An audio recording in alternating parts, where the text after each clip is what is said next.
everything into potato bakey hour in a nice fashion.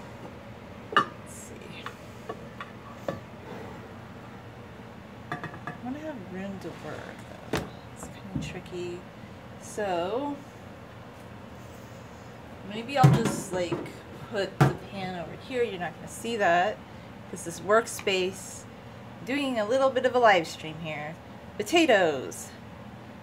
One of my favorite foods. Yum, yum, yum. Plant-based, vegan, all the way. Okay, a lot of people are not into vegan food, but here is the scoop. I am a vegan. It works for me.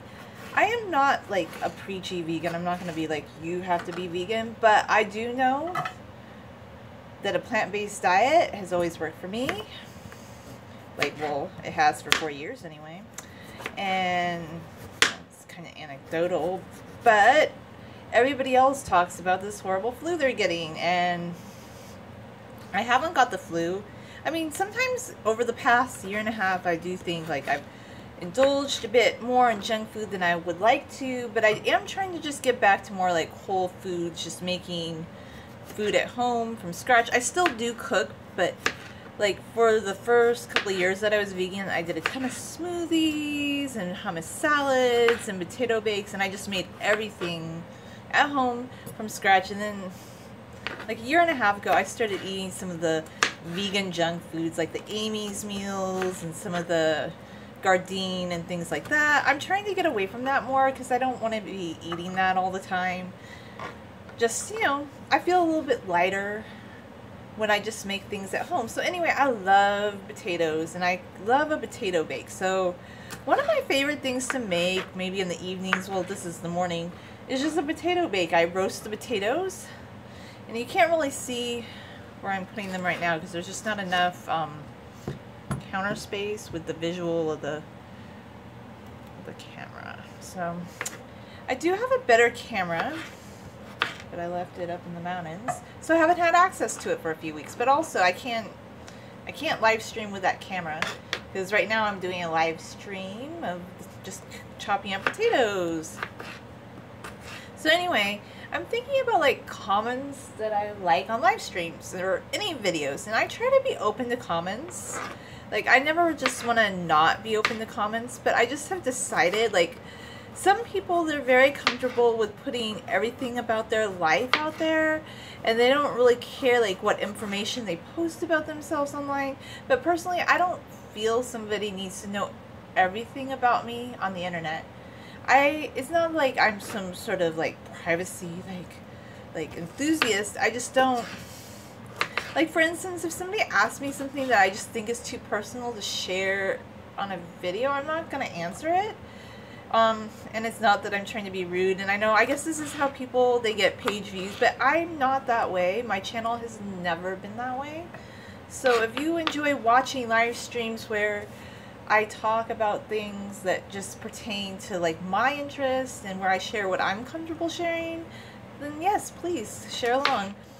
Now, when it comes to YouTube, just what I'm noticing, like, lately, just because I'm talking with you, is that there's just a lot of people who feel that they can say whatever they want to say because it's a public forum. So, anyway, as I've shared, you know I'm a vegan, right? I'm not, like, one of those pushy, preachy type of vegans, but I do watch a lot of vegan videos, and this is one place where a lot of vegans within the vegan community, I think, are still kind of not making it very accessible or very open to people who would be interested in being vegan, and it's not the people that they're accusing of doing that. So anyway, I kind of like to watch some of Fully Raw Christina's recipes. She's a very positive, charming person.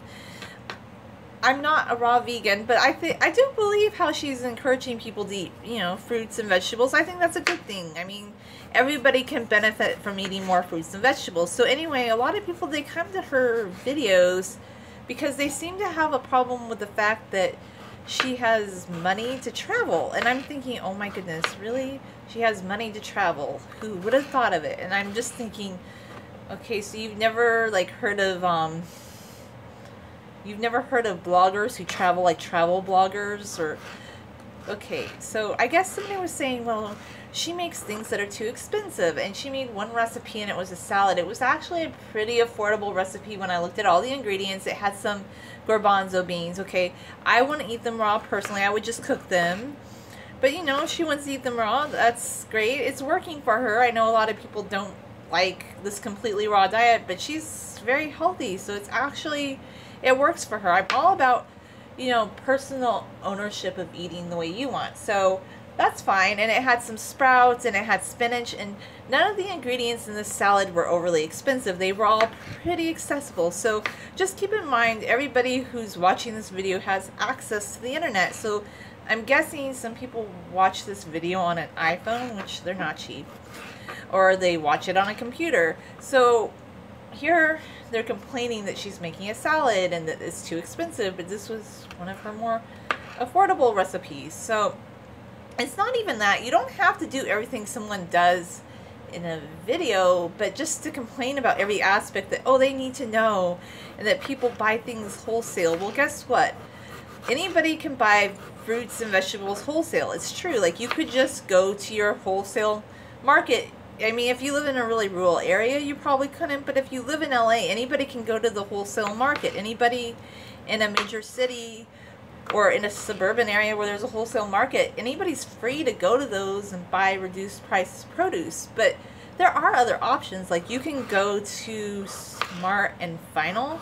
I haven't been there in like a really long time, but you could buy like really big bags of spinach there for affordable prices. And one of the things that kind of turned me off eating out as much actually is when I started going to Smart and Final, and I noticed they had these big boxes of like the claim jumper meals and things, and just finding out that a lot of restaurants, they buy all that, well, all the claim jumper, and you know, Chili's and Applebee's, those kind of restaurants, they have things frozen and they're just reheating it.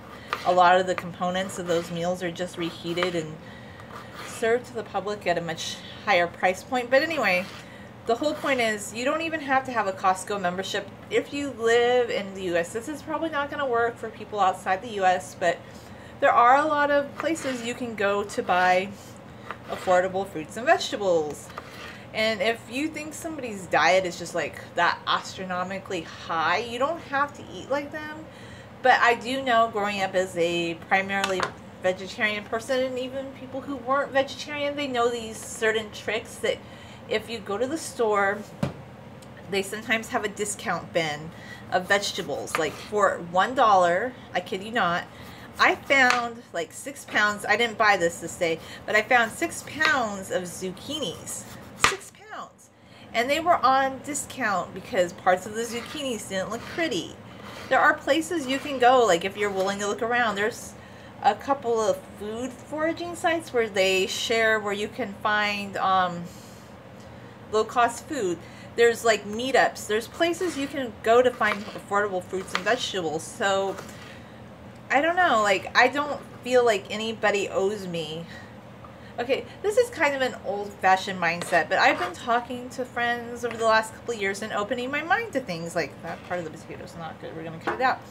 I don't feel like anybody owes me anything in life. Like, I might not be the richest person in the world, but I want to be thankful for what I have and do the best that I can. And nobody, like, is better than me or more privileged than me, because I feel like that's negative. If you start feeling like, oh, this person is more privileged than me, maybe you should think about it. If you live in America or Britain's like a first world country, you have access to many things that like will enable you to do much of what you want. You're not starving. You're not in a war-torn country. I just feel like, when did we stop appreciating like the opportunities that we have here? And when did we stop like just wanting to take ownership of our own lives? Like, okay, some people have more than us. That's just the way the world works. I never am going to be a millionaire. I know the limit. Like, I'm not saying you can't dream big in life. Like, if you really think you're going to be a billionaire, then go for it. But I know life has limitations, and that doesn't make me feel like a little bitter, because I feel like when you start saying, well, this person has that and I don't, and they have access to that and I can't do that, like, it's kind of a sort of a blame game. And yes, I know there are people that have more than us, but how about we just focus on our own and taking care of our own families? And if we work hard, we can have things, and we don't need to have everything.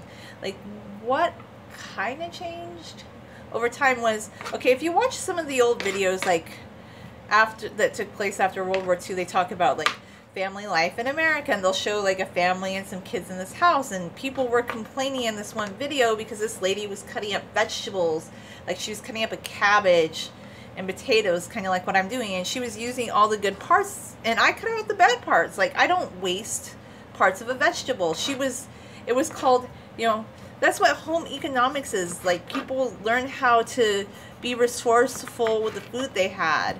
Like, I hate to say it, but some people, they'll throw something away if it has a little blemish in it, instead of just using up the food. And I hate that. I don't like to waste food. That makes me feel guilty. Like, I feel if I have access to this food, I'm going to utilize it to the best of my ability. So some people are saying, oh, look how tiny their house is, and oh, she's using up every part of the food. But that was the thing. People were happy with a simpler life back then. And I'm not saying you can't have like the yacht and the boat and everything if that's what you want, but maybe if you just tried to be frugal and do with what you had, you wouldn't be feeling like you needed more. So, okay, some people go on vacations, they do this and that. Spend your life chasing those things. Thanks, Aya, if you want, but stop feeling that everybody owes you something. Like, there's that old story. People probably haven't heard this nowadays. It's about the grasshopper and how he doesn't work. I'm probably not getting all the details correctly, but anyway, he sings a little song, the world owes me a living, and he doesn't want to work, and all the little bees are planning for the winter, and then by the time it's winter, he has no food to eat, and he comes to the bees, and they give him something to eat. So I guess it's just this whole idea of like self-sufficiency. You can make do with what you have. You can be frugal. You can stretch your budget. And I know, because my mom, she taught me how to use food up. Like, if there's a bad part in the potato, you cut it off. You don't throw the whole potato away. Same with any kind of food. Like, if it's slightly blemished, you throw away the bad part. You can find vegetables at the store that are in the bargain bin. I personally don't eat meat, but people who eat meat, they do the same thing. Like, they find the cheaper cuts of meat, and there are ways. Yeah, being frugal is good, but people have thought that I hate to say it, but I feel like our society, it makes being frugal look to be weak, which is not. It's actually the opposite. It's being resourceful. It's using what you have. So I just kind of wanted to say that, because I'm getting tired of people going to people's videos and just like getting mad at them because they seem to have more money than they do. But even if you look at it, these people are frugal in ways that like, they're resourceful, they're gardening, they're doing things like to be more positive. And this person, you know, I don't know, she works hard for what she has. Why would I like resent her? Like, I just, that's my opinion, you know. You don't have to resent anyone for working hard for what they have. You can just, you know, work for your own things. Here's the potatoes as I'm cutting them. So I guess I don't really have anything else to add about that. I feel like the most positive thing you can probably do right now is, it's not that I think that there's fake news, because I don't believe in that, like fake news, but I do think maybe watching less of the news and just like pursuing your own interests and trying to like look beyond things. So anyway, we've been doing some live streams on this channel where you can hear about alternate, you know, viewpoints. You don't have to agree with everything someone says, but maybe it's good to open your mind. I think, like, also to maybe look into what like minimalism is about. I'm not a minimalist personally, but there's a lot of people that are into like the tiny house movement. They're into minimalism, and it's all kind of about self-sufficiency and wanting to do things on your own and not having to rely on someone else. In fact, like, I think with food you can definitely do that. Like, find your favorite recipe, and it doesn't have to be fancy. I think that's another thing too. People think that food has to be fancy, but one of the best dishes I've ever had is just lentils and rice. It's simple.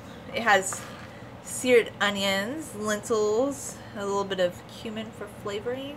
It's delicious. Like, you don't have to buy like lots of expensive ingredients. If you know how to use a few spices and seasonings, like, simple food's actually good for you. So just try and figure out what you like to eat.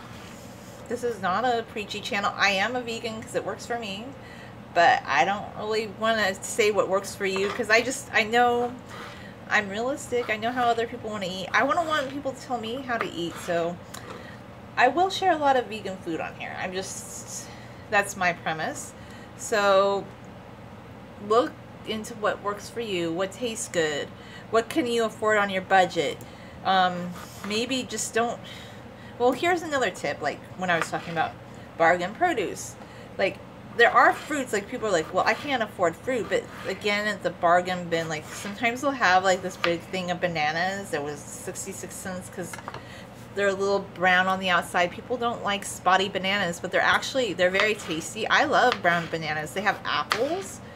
Just shop around, like, use your resources. And when I make a potato bake, actually, it's so much better to do like this potato bake than to eat chips, because it's more affordable. Actually, it takes some time to cut it up. I mean, but I'm putting all these bell peppers in. You could add anything you want to a potato bake. Actually, it's just potatoey. You can eat it with things. It's very versatile. I use a little bit of olive oil. I would have cut up an onion, but I feel like I'm kind of running low on time, so I might not do that. So I'll have to see. But anyway, I just kind of wanted to share some of my thoughts on food and food preparation when I was making potatoes, because it's kind of hard to get the camera just focus on me when I'm chopping, but this way you can kind of see. I'm not even like, sometimes if I want the potatoes to look really pretty, I'll be more fastidious about how I'm cutting them, but today I kind of just want to get this done so I can get it in the oven before I leave. So I'm just chopping it up, and yeah, the little pieces are in different sizes, but I really don't care because it's all going to cook down anyway. Anyway, thanks for watching.